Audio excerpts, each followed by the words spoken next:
One of my favorite stories in training was I was called for an emergency consult up on the pediatric floor, and I ran up there and found a young boy about 8 years old sitting in the bed perfectly happily. And he was sitting there in the bed, sitting up perfectly happily with about 4 inches of worm dangling out of his nose.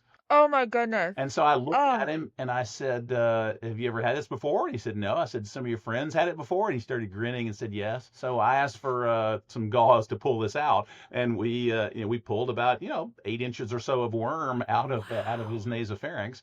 That was an ascaris worm, which is a much larger worm. So worms can come out your nose. They can come out your bung.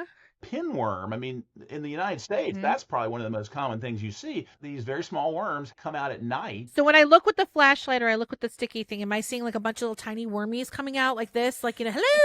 Yeah, yeah. You know our kids are going to probably get them. They're nocturnal butt worms. Okay.